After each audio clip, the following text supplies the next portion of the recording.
तो hello everyone, welcome back to the channel web for click. और जैसे कि आप सभी को पता है कि हम यहाँ पे सीख रहे हैं सीन मेकिंग। सीन मेकिंग में हमने सबसे पहला टॉपिक उठाया है ज्योमेट्री नोड। जो लोग इस चैनल पे नए हैं उनको मैं बता दूं कि अगर आप भी यहाँ पे 3D एनिमेशन, कार्टून, VFX या CGI में इंटरेस्ट रखते हैं तो हमारे कोर्स को ज्वाइन कर सकते हैं। हमारा जो लेटेस्ट कोर्स है वो यहाँ पे चल रहा है सीन मेकिंग। अगर आप एनिमेशन या VFX के लिए बड़े बड़े सीन बनाना चाहते हैं, जिसमें अलग अलग टाइप के जंगल्स बनाना चाहते हैं, सिटीज बनाना चाहते हैं, या अपने वीडियो में अलग अलग टाइप के VFX को यूज करना चाहते हैं, तो उसी के लिए हमारा ये कोर्स यहाँ पे बनाया गया है। हमारे चैनल वेब फॉर क्लिक पे जब अंदर जाएंगे तो वहां कोर्स नाम से आपको एक सेक्शन मिलेगा। उस पे जब आप क्लिक करेंगे तो हमारे सारे के सारे कोर्स वहां पे आ जाएंगे। जिन्होंने ब्लेंडर कभी इस्तेमाल नहीं किया है वो हमारे बेसिक कोर्स से स्टार्ट करें और ब्लेंडर का ओल्ड वर्जन ब्लेंडर 3.0 को इंस्टॉल करें। ब्लेंडर के सभी वर्जन को डाउनलोड करने का लिंक आपको डिस्क्रिप्शन में मिल जाएगा, वहां से आप कर सकते हैं। तो चलिए आज का चैप्टर शुरू करते हैं। यहाँ पे अभी मैं इस्तेमाल कर रहा हूँ ब्लेंडर 5.0। तो चलिए बिल्कुल स्टार्टिंग से स्टार्ट करते हैं। ज्योमेट्री नोड हमारा एक ब्लेंडर का पार्ट है। वास्तव में नोड ब्लेंडर में 3 जगह पे इस्तेमाल होता है। जैसे कि आप सभी को पता है कि किसी भी चीज को बनाने के लिए आपको 3 प्रोसेस से होकर निकलना पड़ता है। सबसे पहली चीज आती है हमारा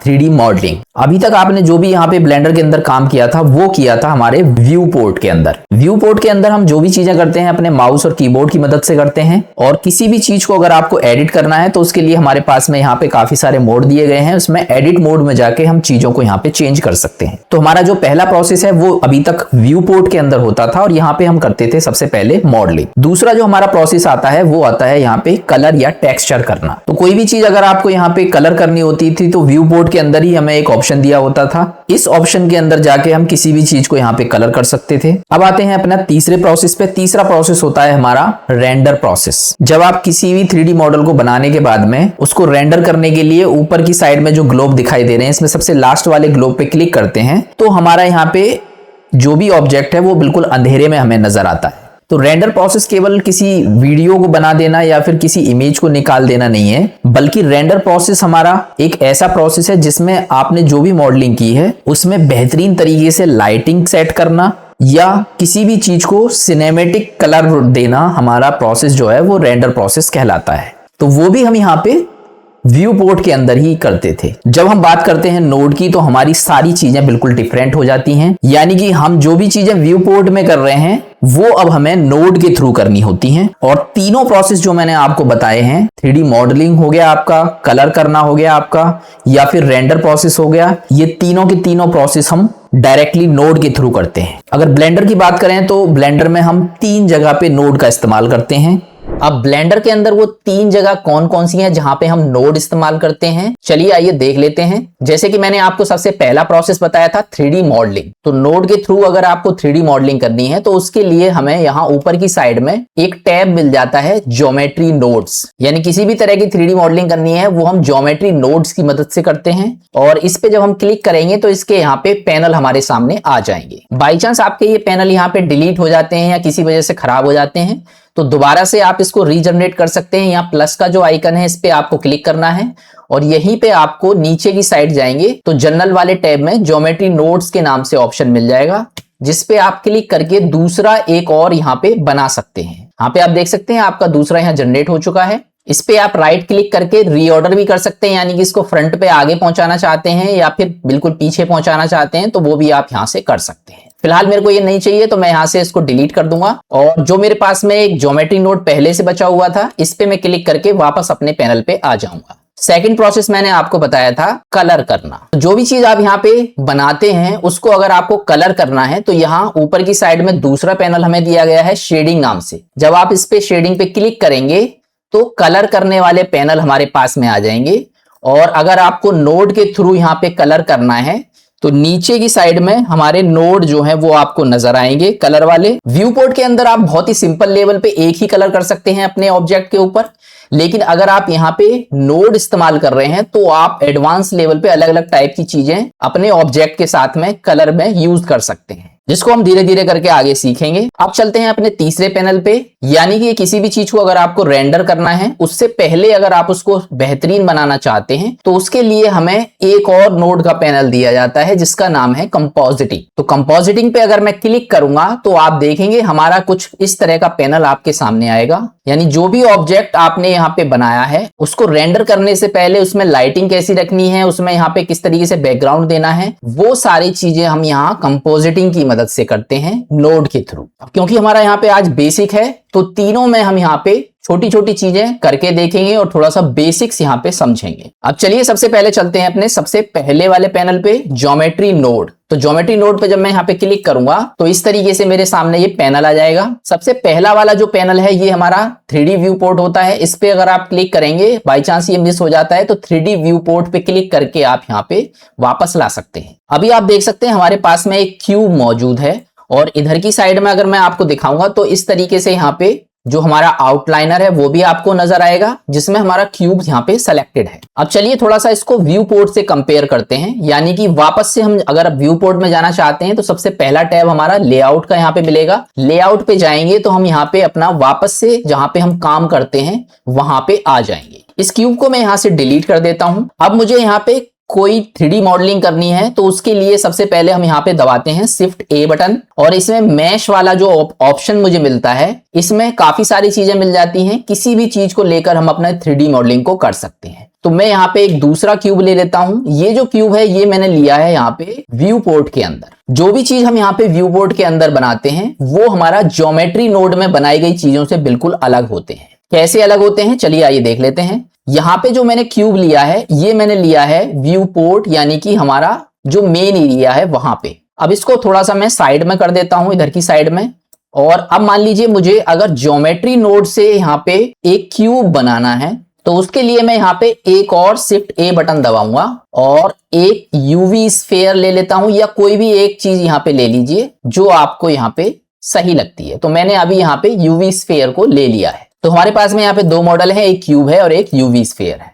अब ज्योमेट्री नोड में कैसे काम करते हैं चलिए आइए दिखाते हैं आपको। ज्योमेट्री नोड के अंदर जब हम यहाँ पे जाएंगे तो दोनों के दोनों मॉडल मुझे यहाँ पे दिखाई देते हैं। सबसे पहले मैं आपको बता दूं कि अगर आपको यहाँ पे ज्योमेट्री नोड में नोड के लिए इसको रेडी करना है तो यहाँ पे मुझे एक ऑप्शन दिया गया है न्यू का। लेकिन इस न्यू को डायरेक्टली क्लिक करने से पहले एक चीज को समझ लीजिए कि जब भी हम यहाँ पे ज्योमेट्री नोड से कोई भी मॉडलिंग करने जा रहे हैं तो इसी तरीके से हमें व्यू पोर्ट में जाके कोई ना कोई ऑब्जेक्ट लेना पड़ता है। बाई चांस अगर आपने यहाँ पे कोई ऑब्जेक्ट नहीं लिया है, इनको मैं यहाँ से अगर डिलीट करके आपको दिखाऊंगा तो आपका यहाँ पे ये न्यू वाला जो ऑप्शन है वो आपको हाईलाइट नहीं होगा। तो इसके लिए मैं यहाँ पे कंट्रोल जेड कर देता हूं इसको। अगर इनमें से कोई भी ऑब्जेक्ट आपने सेलेक्ट नहीं किया है तो सबसे लास्ट में जो आपका बना हुआ होगा ऑब्जेक्ट उसको ये बाय डिफॉल्ट यहाँ पे ले लेता है। लेकिन अगर आप खुद से सेलेक्ट करना चाहते हैं तो आप डायरेक्टली इसको यहाँ पे सेलेक्ट कर सकते हैं। मैंने यहाँ पे इसको सेलेक्ट किया।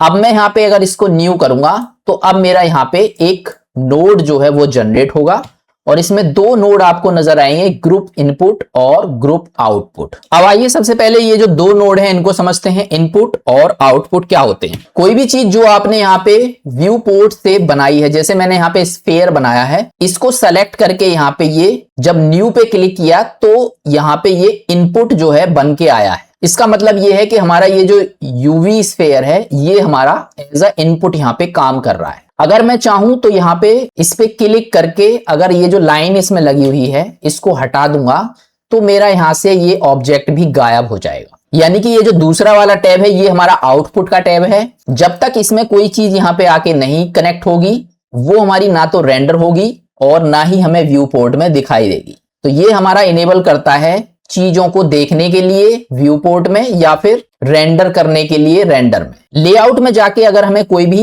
नया ऑब्जेक्ट लेना है तो उसके लिए हम यहाँ पे सिंपली शिफ्ट ए बटन दबाते हैं और यहाँ मैश का जो ऑप्शन मिलता है इसके अंदर से चीजों को इसमें यहाँ पे ऐड करते हैं। लेकिन ज्योमेट्री नोड में अगर आपको यहाँ पे चीजों को ऐड करना है तो इसके लिए थोड़ा सा ऑप्शन चेंज हो जाता है, लेकिन शॉर्टकट हमारे बिल्कुल सेम रहते हैं। अगर मैं यहाँ पे शिफ्ट ए बटन दबाऊंगा तो यहाँ पे जितने भी इसके नोड्स होते हैं उसके यहाँ पे कैटेगरीज आ जाएंगी और अलग अलग टाइप की जो कैटेगरीज हैं ये हमारे अलग अलग टाइप के नोड हैं जिनको धीरे धीरे करके हम यहाँ पे समझेंगे। तो इसी में आपको यहाँ पे एक नीचे की तरफ मैश नाम से ऑप्शन मिलेगा और इस मैश के अंदर अगर आप जाएंगे यहाँ पे तो यहाँ पे प्रिमिटिव्स के नाम से ऑप्शन मिलेगा। ये जो प्रिमिटिव्स वाला ऑप्शन है, इसके अंदर आपको चीजें मिलती हैं जो वहां पे हमारे व्यू पोर्ट के अंदर होती हैं। यानी कि अगर यहाँ पे कोई चीज आपको ऐड करनी है तो उसके लिए इसमें से कोई भी एक चीज आप सेलेक्ट कर सकते हैं। अब सवाल ये उठता है कि हमने पहले से यहाँ पे एक यूवी स्फीयर ले रखा है, तो क्या हम यहाँ पे दूसरा ऑब्जेक्ट इस्तेमाल कर सकते हैं? तो इसका आंसर है हाँ, बिल्कुल कर सकते हैं। लेकिन एक चीज आप हमेशा ध्यान रखिए,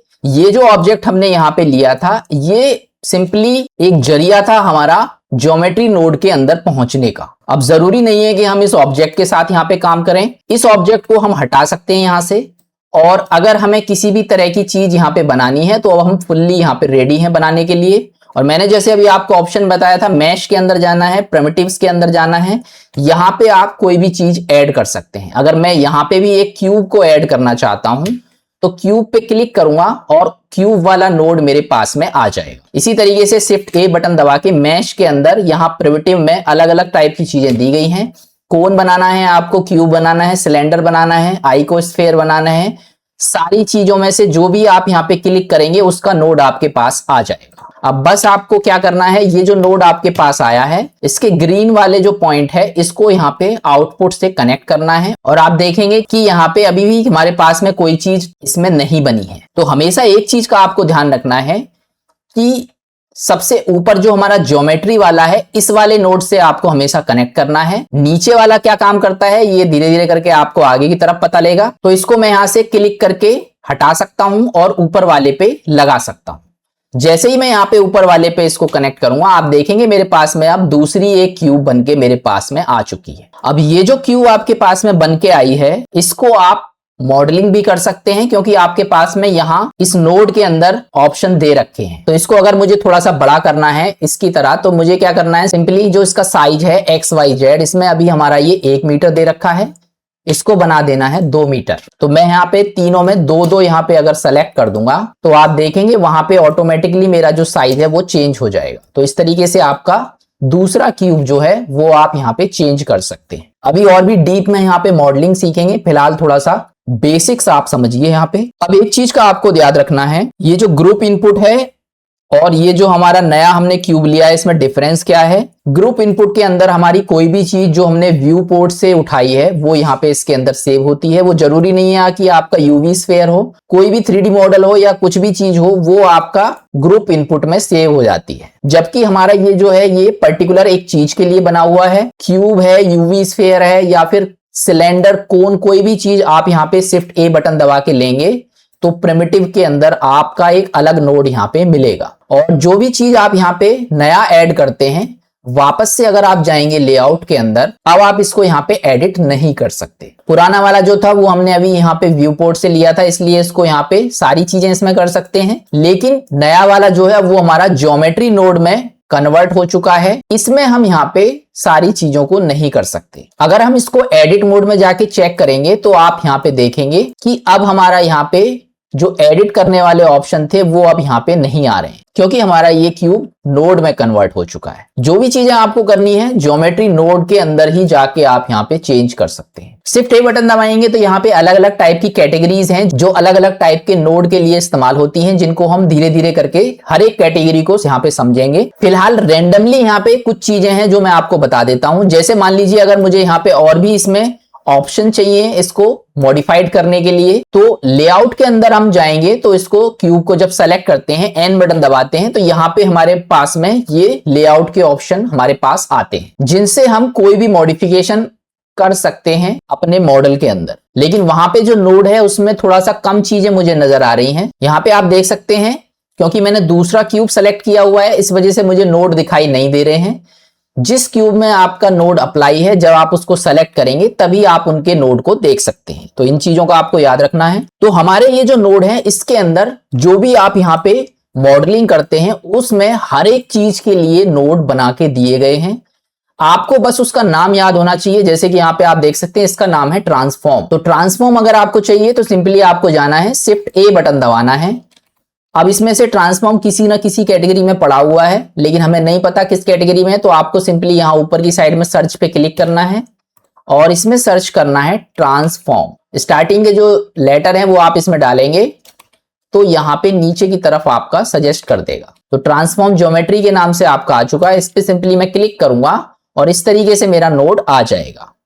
आपको इसके बीच में डायरेक्टली लेके आना है और क्लिक कर देना है, ये ऑटोमेटिकली इसमें कनेक्ट हो जाएगा। माउस का जो स्क्रॉल है उसको नीचे की तरफ घुमाएंगे तो छोटा कर सकते हैं, ऊपर की तरफ घुमाएंगे तो इसको यहाँ पे बड़ा कर सकते हैं। अब आप देख सकते हैं ट्रांसफॉर्म में सारे के सारे ऑप्शन जो हमें वहां पे दिए गए थे वो सब यहाँ पे आ चुके हैं। थोड़ा सा नोड के साथ आप यहाँ पे खेल सकें इसके लिए मैं थोड़ा सा आपको यहाँ पे नोड की चीजें दे देता हूँ, जिसको आपको थोड़ी सी यूज करके प्रैक्टिस करनी है। मान लीजिए मुझे थोड़ा सा और इसमें चीजें मॉडिफाइड करनी है, तो मान लीजिए मुझे एक स्फेयर लेना है, तो शिफ्ट ए बटन दबाएंगे, मैश में जाएंगे और यहाँ पे मैं ले लूंगा प्रिमिटिव्स के अंदर आइकोस्फेयर। आइकोस्फेयर को अगर मैं क्लिक करूंगा तो इसका नोड कुछ ऐसा आएगा। शिफ्ट ए बटन दबा के मैश में जाऊंगा और यहाँ पे मैं दूसरा जो है यूवी स्फेयर लूंगा तो इसका नोड कुछ ऐसा आएगा। आइकोस्फेयर को अगर मैं कनेक्ट करूंगा अपना ज्योमेट्री से ऊपर, सबसे ऊपर जो ज्योमेट्री होता है वहां से आपको कनेक्ट करना है। अगर आपको ट्रांसफॉर्म नहीं चाहिए तो इसको मैं ऑल्ट का बटन दबाऊंगा और इस तरीके से कोई भी नोड यहां से हटा सकता हूं, ऑटोमेटिकली मेरी लाइन यहां पे चली जाएगी। इसके अंदर अगर सेट करना है तो इस पे क्लिक करके आप यहां पे लाके छोड़ दीजिए,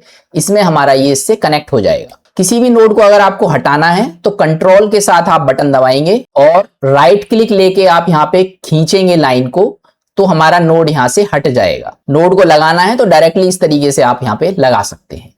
तो ये जो आइको स्फेयर है कुछ इस तरह का स्फेयर बनाएगा और हमारा ये जो यूवी स्फेयर है इसको मैं कनेक्ट करूंगा तो कुछ इस तरह का स्फेयर यहाँ पे बनाता है। अब मान लीजिए मुझे इसको स्मूथ करना है, तो जैसे हमारा एक मॉडिफायर होता है वहां पे शेड स्मूथ का, वो आप यहाँ पे यूज कर सकते हैं। सिंपली आपको क्या करना है, शिफ्ट ए बटन दबाना है, सर्च करना है यहाँ पे स्मूथ, तो शेड स्मूथ वाला जो ऑप्शन आपको नजर आ रहा है इस पे जब मैं क्लिक करूंगा तो मेरा इस तरीके से यहाँ पे आ जाएगा।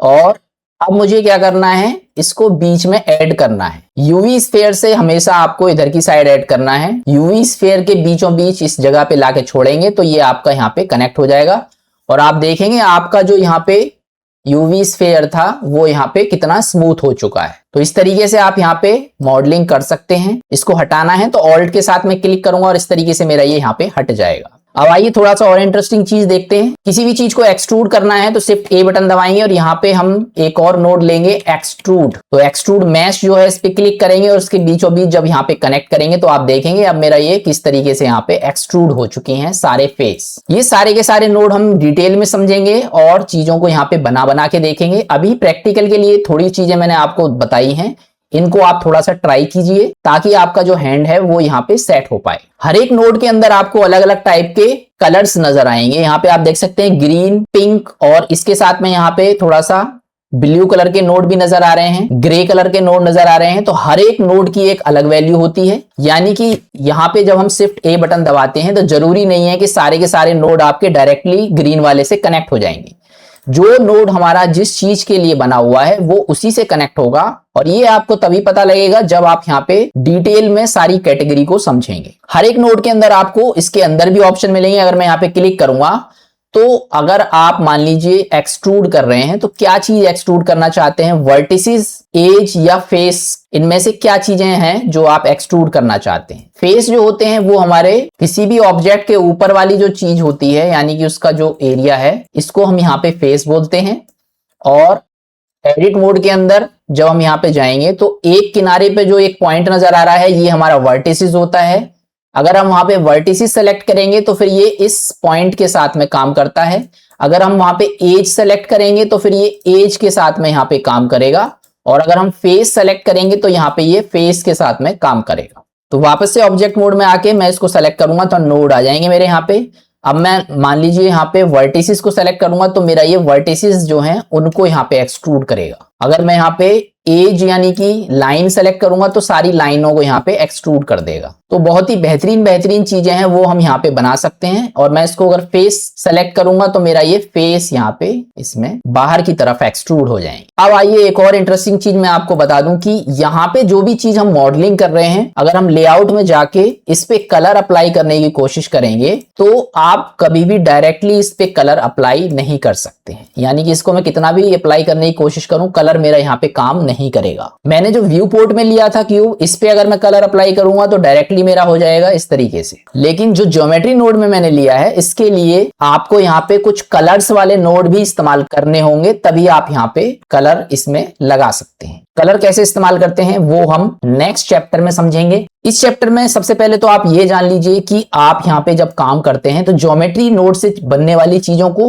और जो भी चीजें आपने यहाँ व्यू पोर्ट में मॉडलिंग की है उनको साथ में इस्तेमाल करके रेंडर कर सकते हैं। जो भी चीज आप यहाँ पे व्यू पोर्ट में बनाते हैं, बाकी के जो यहाँ पे हमारे शेडिंग या नोड वाले ऑप्शन है, जैसे कि मान लीजिए इस पे अगर आपको कलर करना है तो इसके जो नोड हैं वो यहाँ पे काम करेंगे। चलिए थोड़ा सा मैं आपको दिखा देता हूँ। जो भी चीजें मैं यहाँ पे कर रहा हूँ थोड़ा सा आपको प्रैक्टिस करनी है। कलर वाली चीजों में अभी मैं सबसे पहले जो मैंने व्यू पोर्ट में बनाया था इस पे मैं कलर अप्लाई करके आपको दिखा रहा हूँ। ज्योमेट्री नोड से जो हमारा ऑब्जेक्ट बना है इस पे कलर अप्लाई करने हैं या फिर इसको एनिमेट करना है, ये हम आगे नेक्स्ट चैप्टर में समझेंगे। तो जितने भी हमारे ये नोड वाले पैनल हैं इसमें जितने भी हमारे शॉर्टकट होते हैं वो बिल्कुल सेम होते हैं, लेकिन ये जो नोड होते हैं ये बिल्कुल डिफरेंट होते हैं। तो शेडिंग में जब आप यहाँ पे जाएंगे तो यहाँ पे जितने भी हमारी कैटेगरी आती हैं वो सारी कैटेगरी आपको डिफरेंट मिलेंगी, क्योंकि यहाँ पे ये कलर कैटेगरी होती है। इसमें काफी सारी कैटेगरीज को मैं ऑलरेडी डिफाइन कर चुका हूं अपने पिछले चैप्टर्स में। अगर आपने कलर वाले चैप्टर नहीं देखे हैं तो जरूर देखिएगा,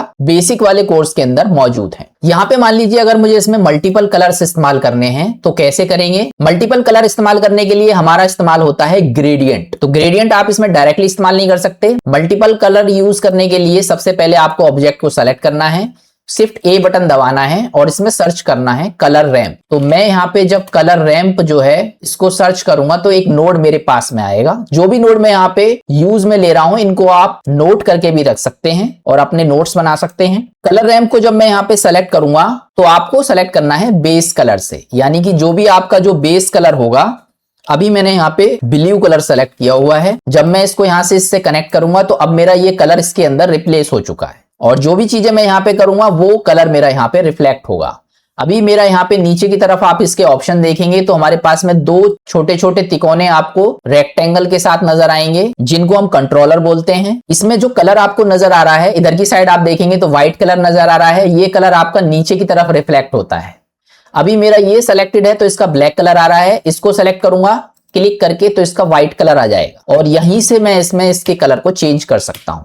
सिंपली इसको अगर आपको व्हाइट से यहाँ पे कुछ चेंज करना है तो इस पे क्लिक करना है और यहाँ पे आप इसके कलर को चेंज कर सकते हैं। तो मैं यहाँ ब्लैक वाला जो कलर है इसको पिंक करना चाहता हूं। तो सबसे पहले तो ये जो नीचे वाला जो है इसको खींच के ऊपर करना है ताकि इसका कलर लाइट हो जाए थोड़ा सा, और ऊपर करने के बाद में मैं यहाँ पे सेलेक्ट करूंगा अपना पिंक कलर। कलर रैंप में क्या होता है कि जो भी हम यहाँ पे ग्रेडियंट इस्तेमाल कर रहे हैं वो सारे के सारे कलर इसके अंदर सेव हो जाते हैं, लेकिन वो मिक्स होके इसके ऊपर नजर आते हैं। अगर मैं चाहता हूं कि जो ग्रेडियंट यहाँ पे बन रहा है वो सेम ग्रेडियंट मेरा इसके ऊपर नजर आए तो इसके लिए हमारा एक और नोड होता है जिसका नाम होता है ग्रेडियंट नोड। तो ग्रेडियंट टेक्सचर जो है इसको जब आप सेलेक्ट करेंगे तो उसको यहाँ पे सिंपली ये जो येलो वाला है इसको कनेक्ट कर देना है इसके फैक्टर से। जैसे ही आप इसको इसके फैक्टर से कनेक्ट करेंगे आप देखेंगे आपका जो क्यूब है आप ग्रेडियंट में कन्वर्ट हो चुका है।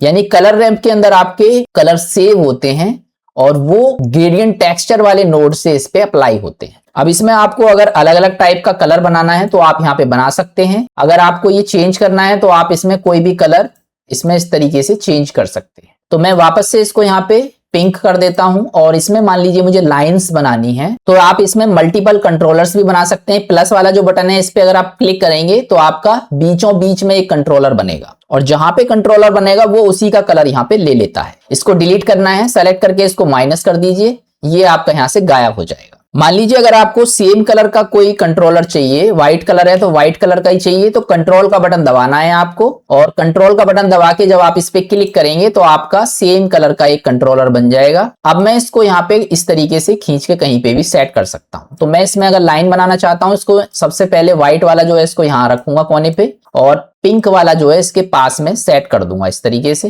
एक और व्हाइट वाला चाहिए, इसको सेलेक्ट करके कंट्रोल का बटन दबाएंगे और इस तरीके से नया बन जाएगा। इस तरीके से आप यहाँ पे इसमें अलग अलग लाइन बना सकते हैं। तो यहाँ पे मैं थोड़ी सी लाइन बना लेता हूँ और वीडियो को थोड़ा सा फास्ट कर देता हूँ। तो इस तरीके से मैंने मल्टीपल कंट्रोलर बना के अब यहाँ पे डायरेक्टली इनके कलर को इस तरीके से सेलेक्ट कर सकता हूँ। तो रैंडमली मैं यहाँ पे 1 बाय 1 अल्टरनेटली इनको यहाँ पे सेलेक्ट कर दूंगा इस तरीके से, ताकि इसमें जो लाइंस हैं वो यहाँ पे व्हाइट और पिंक टाइप की इसमें बन जाएं। तो इस तरीके से आप इनको कैसे भी करके मैनेज कर सकते हैं, अपना अलग अलग टाइप के कलर इसमें बना सकते हैं। लास्ट वाले को पिंक कर देते हैं यहाँ पे। तो इस तरीके से मेरा जो कलर है वो यहाँ पे इसके ऊपर सेट हो चुका है। तो ये हो गए हमारे कलर नोड। इसमें बहुत सारी चीजें हैं जो धीरे धीरे करके आपको पता लगेंगी। फिलहाल प्रैक्टिस के लिए आप इस तरीके से इनके नोड यहाँ पे बना के देखिएगा।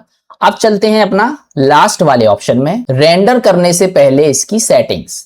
तो यहाँ ऊपर की साइड में आपको कंपोजिटिंग नाम से एक ऑप्शन मिलता है। रेंडर निकालने से पहले अगर आप उसको सिनेमैटिक बनाना चाहते हैं या फिर कोई भी ऐसी चीज जो आपने मॉडलिंग की है उसको रेंडर के लिए बेहतरीन बनाना चाहते हैं, तो आपका ये कंपोजिटिंग वाला ऑप्शन इस्तेमाल होता है। तो सबसे पहले यहाँ लेआउट पे जाके मैं यहाँ पे 0 बटन दबा के कैमरा मोड में देखूंगा तो मेरा ये वाला यहाँ पे सेलेक्टेड है अभी। तो कैमरा मोड जो है वो थोड़ा सा मैं इसको इधर करके इसके ऊपर सेट कर देता हूँ अपने कैमरे को, और थोड़ा सा इधर की इस एंगल से यहाँ पे इसमें Ctrl+Alt+0 बटन दबाऊंगा, V बटन से इसको मैनेज कर लूंगा। कैमरा सेटिंग्स के लिए ऑलरेडी हम वीडियो बना चुके हैं, अगर आपने नहीं देखी है तो जरूर देखिएगा। ये वाला जो है इसको थोड़ी देर के लिए मैं हाइड कर देता हूं, इसकी मुझे अभी जरूरत नहीं है। इधर की साइड पैनल से आप यहाँ पे रेंडर और व्यू पोर्ट दोनों से हाइड कर दीजिए। नेक्स्ट एपिसोड में हम ज्योमेट्री नोड से सारी चीजों को करेंगे और यहाँ पे धीरे धीरे करके देखेंगे। तो लास्ट वाला जो कंपोजिटिंग है इस पे क्लिक करना है आपको, और न्यू जैसे ही आप यहाँ पे क्लिक करेंगे आपका यहाँ पे कंपोजिटिंग का ऑप्शन आ जाएगा। सबसे पहली बार में जब आप इसको न्यू करते हैं तो बैकग्राउंड में आपका कुछ भी चीज यहाँ पे नजर नहीं आएगी। कोई भी चीज अगर आपको बैकग्राउंड में देखनी है रेंडर में, तो उसके लिए क्या करना है, एक बार उसको रेंडर करना होता है। तो रेंडर के लिए मैं जैसे ही रेंडर इमेज करूंगा तो जो भी चीज मुझे रेंडर में दिखाई दे रही है वो मुझे अब यहाँ पे कंपोजिटिंग में दिखाई देना स्टार्ट हो जाएगी। यानी फर्स्ट टाइम आपको रेंडर करना है न्यू पे क्लिक करने के बाद, जब आप बैकग्राउंड में इसको देख सकते हैं। यहाँ पे आपको 2 नोड नजर आ रहे हैं, एक आपका व्यूअर नोड है। ये वाला जो व्यूअर नोड है ये आपका जो पीछे आउटपुट नजर आ रहा है ये इसी से आपका नजर आ रहा है। अगर आप इसको हटा देंगे तो पीछे का आउटपुट यहां से हट जाएगा। मोस्टली टाइम हम इसका इस्तेमाल नहीं करते हैं क्योंकि पुराने वर्जन में भी हमें ये नोड नहीं मिलता है, ये केवल न्यू वर्जन में आपको मिलेगा। मेन जो है वो आपका ये वाला नोड है। अब मान लीजिए मुझे जो भी चीज करनी है वो ठीक से यहाँ पे दिखाई नहीं देगी क्योंकि इसका एक पर्टिकुलर साइज होता है। तो मैं यहाँ पे जैसे ही प्लस का आइकन हमारा बन जाता है एक नई विंडो बना लूंगा इस तरीके से, और इसको मैं यहाँ पे रेंडर व्यू में कन्वर्ट करूंगा। किसी भी चीज को अगर आपको रेंडर व्यू में कन्वर्ट करना है तो यहाँ ऊपर की साइड जो ऑप्शन है इस पे क्लिक करना है और इस विंडो में इमेज एडिटर नाम से जो ऑप्शन है इसको सेलेक्ट करना है। इमेज एडिटर में कुछ इस तरीके से आएगा आपको। अब ये जो आपका आइकन है यहाँ पे इमेज वाला, इस पे क्लिक करना है और रेंडर रिजल्ट के नाम से आपको एक ऑप्शन मिलेगा। जब आप इस पे क्लिक करेंगे तो जो भी चीज अब आप रेंडर करेंगे यानी जो भी चीज आपकी रेंडर में आ रही है वो ऑटोमेटिकली आपकी यहाँ पे आ जाएगी। अब ये जो कंपोजिटिंग है इसमें आप खुद से लाइटिंग भी कर सकते हैं, कलर भी कर सकते हैं, इसके बैकग्राउंड भी चेंज कर सकते हैं खाली नोड की मदद से। अभी हम यहाँ पे केवल बेसिक्स देख रहे हैं तो सिंपली आप थोड़ा सा यहाँ पे हल्की सी चीजें देख लीजिए किस तरीके से करते हैं। अगर मैं लेआउट में जाऊंगा तो मेरे पास में कुछ इस तरीके से मेरे पास ये क्यूब आ रही है, और इसको अगर मैं रेंडर मोड में देखूंगा तो ये बिल्कुल अंधेरे में। सबसे पहले अभी जो मेरे पास में जो लाइट है इसी को मैं यूज कर रहा हूं और इसको सेलेक्ट करके मैं इसके ऊपर ले आता हूं। जी बटन से मैं यहाँ पे सेलेक्ट करूंगा और इस तरीके से यहाँ पे रखूंगा, और शिफ्ट डी बटन करके डुप्लीकेट करके एक मैं इधर रख देता हूं ताकि रोशनी इस पे चारों तरफ से आ जाए। तो इस तरीके से मेरा जो फाइनल रेंडर वाला जो ग्लोब है इसके अंदर जब आपकी रोशनी आ जाएगी, अब इसको आप रेंडर करके देखेंगे तो ऐसे मेरा क्यूब यहाँ पे नजर आएगा। अब चलते हैं कंपोजिटिंग में। जो भी चीज आप यहाँ पे चेंज होती रहेंगी वो ऑटोमेटिकली मेरी यहाँ पे अब हाईलाइट होती रहेंगी। फर्स्ट टाइम में आपको रेंडर करना होता है तभी आपका ये यहाँ पे नजर आएंगी चीजें, जब आप यहाँ पे रेंडर इमेज से रेंडर करेंगे। अब आइए सबसे पहले तो ये वाला जो नोड है इसकी मुझे जरूरत नहीं है, इसको मैं यहाँ से डिलीट बटन दबाऊंगा, डिलीट कर सकता हूँ। कंपोजिटिंग के साथ में मान लीजिए मुझे इसके बैकग्राउंड में कोई कलर सेट करना है तो नॉर्मली क्या करते हैं यहाँ पे पीछे एक प्लेन लगाते हैं, उससे हम यहाँ पे इसमें कलर सेट करते हैं। लेकिन कंपोजिटिंग में डायरेक्टली यहाँ पे आप कलर सेट कर सकते हैं। इसके साथ में यहाँ नीचे की तरफ आप देख सकते हैं बहुत सारे प्रीसेट्स इसमें दिए होते हैं। इन प्रीसेट्स को आप डायरेक्टली अपने ऑब्जेक्ट पे अप्लाई करके उसके कलर को चेंज कर सकते हैं, उसको रेंडर में इस्तेमाल कर सकते हैं। तो थोड़ा सा इंट्रोडक्शन मैं आपको यहाँ पे दिखा देता हूँ, प्रैक्टिस करिएगा आप भी किस तरीके से चेंज करते हैं आप यहाँ पे। अब इसमें सबसे पहला जो नोड है ये हमारा ऑब्जेक्ट का नोड है, यानी जो भी हमारा सीन के अंदर ऑब्जेक्ट है उसके लिए ये बनाया गया है। अगर आप उसका व्यू देखना चाहते हैं तो आई वाला बटन है, इस पे क्लिक करिएगा, उसका व्यू आपको ऊपर नजर आ जाएगा। मान लीजिए मुझे इसमें बैकग्राउंड में एक कलर चेंज करना है, तो कलर चेंज करने के लिए मेरे पास एक नोड होता है एल्फा। तो एल्फा के लिए हमारे पास एक नोड है एल्फा ओवर। तो एल्फा ओवर जो है इस पे आपको यहाँ पे क्लिक करना है और आपका एक नोड इसमें आ जाएगा। अब मान लीजिए मुझे बैकग्राउंड में इसमें कलर सेट करना है, तो सबसे पहले क्या करना है, बैकग्राउंड का जो कलर है वो हटा देना है। उसके लिए क्या करते हैं, हम जाएंगे यहाँ पे रेंडर सेटिंग में, और रेंडर सेटिंग्स में जाके सबसे नीचे की तरफ आपको फिल्म नाम से ऑप्शन मिलता है। इसको थोड़ा ओपन करके मैं आपको दिखा देता हूं। तो ये जो फिलिंग वाला जो ऑप्शन है यहाँ पे आपको मिलेगा, और इसमें एक ऑप्शन मिलेगा ट्रांसपेरेंट। तो जब मैं इस ट्रांसपेरेंट पे क्लिक कर दूंगा तो मेरा यहाँ पे ये ट्रांसपेरेंट हो जाएगा। अगर आपका ये हाईलाइट नहीं हो रहा है तो इसको एक बार रेंडर कर दीजिए, ये आपका यहाँ पे नजर आ जाएगा आपको। आप देख सकते हैं अब मेरा ये चेंज हो चुका है बैकग्राउंड। अब मैं यहाँ पे ये अल्फा को यूज कर सकता हूँ। अल्फा को यूज करने के लिए इसको कनेक्ट कर दीजिए इसके फैक्टर से, और ये वाली जो इमेज है इसको आप यहाँ से हटा दीजिए, और इस वाले नोड को आपको यहाँ पे ये जो पॉइंट आपका बन जाता है इसको यहाँ से डिलीट कर सकते हैं इस तरीके से, और यहाँ पे इसको खींच के आपको लगाना है फोरग्राउंड पे। जब आप इसको फोरग्राउंड पे कनेक्ट करेंगे तो अभी आपका कोई भी यहाँ पे रिजल्ट नजर नहीं आया है। तो ये जो इमेज है इसको आपको कनेक्ट करना है इमेज वाले आउटपुट से, क्योंकि ये लास्ट वाला हमारा होता है आउटपुट का। इसमें दो ऑप्शन आपको नजर आते हैं, फोरग्राउंड या बैकग्राउंड। पुराने वर्जन में हो सकता है कुछ और ऑप्शन हो। तो इसमें अगर मैं ऊपर वाले से कनेक्ट करूंगा तो यहाँ पे आप देखेंगे व्हाइट कलर जो होगा वो इसके ऊपर ऑब्जेक्ट के ऊपर अप्लाई होता है, और अगर मैं इसको नीचे वाले से कनेक्ट करूंगा तो ये हमारा बैकग्राउंड में अप्लाई होता है। तो ये जो कलर आपका अप्लाई हुआ है अब आप यहाँ पे इसको चेंज कर सकते हैं, और जो भी कलर आपको बैकग्राउंड में चाहिए उसको यहाँ पे यूज कर सकते हैं। तो आप देख सकते हैं बड़े आसानी से हमने यहाँ पे कलर को इस्तेमाल कर लिया। अब मान लीजिए मुझे ये कलर पसंद नहीं आ रहा है, यहाँ नीचे की तरफ आपको अलग अलग टाइप के प्रीसेट्स दे रखे हैं, और इन प्रीसेट्स को आप यहाँ पे इस्तेमाल कर सकते हैं। तो मुझे अगर कोई दूसरा कलर इस्तेमाल करना है, इनमें से कोई यहाँ पे शेड इस्तेमाल करना है, तो मान लीजिए ये वाला इस्तेमाल करना है। इसको ड्रैग करके यहाँ पे छोड़ेंगे तो इसका एक नोड बन जाएगा, और उस नोड को बस आपको यहाँ पे इसके ऊपर लाना है और अपने माउस का जो लेफ्ट वाला बटन है उसको छोड़ देना है। तो आप देखेंगे यहाँ पे ये वाला जो टेक्सचर था वो ऑटोमेटिकली अप्लाई हो चुका है। तो ये हमारा काम होता है कंपोजिटिंग में। जब आप सीन बनाते हैं तो बहुत ही बेहतरीन तरीके से उसकी कलर ग्रेडिंग कर सकते हैं। यहाँ लेआउट के अंदर आपका कुछ भी नजर नहीं आएगा, क्योंकि ये चीजें हमारी लेआउट से मतलब नहीं है, ये काम कर रही हैं नोड के ऊपर। तो तीसरा हमारा जो रेंडर के लिए इस्तेमाल होते हैं नोड, वो यहाँ पे होते हैं। लाइटिंग से लेके हर चीज को आप यहाँ पे नोड के थ्रू बेहतरीन बना सकते हैं। ऑल्ट के साथ अगर मैं इसको हटाऊंगा तो फिर ये वाले नोड ऑटोमेटिकली आपस में कनेक्ट रहेंगे और ये यहां से हट जाएगा। ये वाला मुझे अप्लाई करना है तो इसको ड्रैग करके यहां डालिए, इसका नोड आएगा, और इसको लाके इसके ऊपर यहाँ लेफ्ट माउस छोड़िए, ये इससे कनेक्ट होगा, और आप देख सकते हैं अब मेरा ये यहाँ पे चेंज हो चुका है। बैकग्राउंड कलर जो है ये आप यहाँ पे इस तरीके से मैनेज कर सकते हैं। जो भी कलर आपको पसंद आता है उस हिसाब से आप यहाँ पे सेट कर सकते हैं। तो मैं यहाँ पे थोड़ा सा ग्रीन कर देता हूँ इसको, और इसमें से मान लीजिए ये शेड वाला चाहिए तो मैं इसको ड्रैग करूंगा तो ये वाला मेरे पास आ जाएगा। ऑल्ट के साथ मैं इसको हटाता हूँ यहाँ पे, और इसको अगर कनेक्ट करूंगा तो ये मेरा कुछ इस तरीके से आ जाएगा। इसमें जो ऑप्शन है इनसे आप इसको मैनेज भी कर सकते हैं। फेदर ज्यादा करना है कम करना है ये आपके ऊपर डिपेंड करता है। किसी भी चीज को अगर आपको ब्लैक एंड व्हाइट करना है तो इसको मैं थोड़ा सा और ऊपर कर लेता हूं। इसमें एक पॉइंट जो है वो नीचे चला गया है, ये हमारा ब्लैक एंड व्हाइट के लिए इस्तेमाल होता है। ये जो आपको बने बनाए शेड हैं ये आपके केवल नए वर्जन में आपको मिलेंगे, पुराने वर्जन में आपको नहीं मिल पाएंगे। ऑल्ट के साथ मैं इसको हटाऊंगा। ये वाला जो शेड है इसको भी थोड़ा सा दिखा देता हूं मैं आपको, तो आप देखेंगे कुछ इस तरीके से मेरा ये शेड यहाँ पे बन के आएगा। तो इसमें थोड़ा सा इफेक्ट ज्यादा नहीं दिखाई दे रहा है, इसको हटाते हैं। और ब्लैक एंड व्हाइट इस्तेमाल करना है तो इसको लाके छोड़िए और इसके बीच में छोड़ दीजिए। आप देख सकते हैं ब्लैक एंड व्हाइट मेरा हो चुका है। तो इस तरीके से हमारा तीसरा जो नोड है वो इस्तेमाल होता है कंपोजिटिंग में। तो यहाँ पे हमने तीन चीजों को देखा। सबसे पहला हमारा आता है ज्योमेट्री नोड। स्फीयर को मैं दोबारा से हाईलाइट कर लेता हूं। जब आप इसको सेलेक्ट करेंगे तभी आपके नोड यहाँ पे नजर आते हैं ये। दूसरा हमारा आता है शेडिंग वाले नोड। शेडिंग में जो भी नोड आपके हैं वो आपको ऑब्जेक्ट को जब आप सेलेक्ट करेंगे तभी आपको यहाँ पे नजर आएंगे।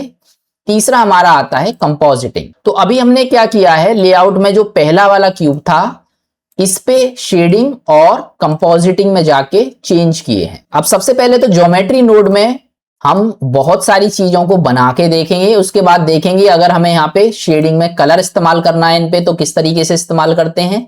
इसके बाद कंपोजिटिंग में देखेंगे किस तरीके से हम ज्योमेट्री नोड पे कंपोजिटिंग का यूज करते हैं। तो काफी सारी चीजें अभी आगे आने वाली हैं। फिलहाल बेसिक्स हमने यहाँ पे आपको बताया है तीन अलग अलग चीजों का, सभी का आपको प्रैक्टिस करना है। मिलते हैं नेक्स्ट चैप्टर में नए कॉन्सेप्ट के साथ, तब तक के लिए good bye. If you like this video, please like, share, and subscribe.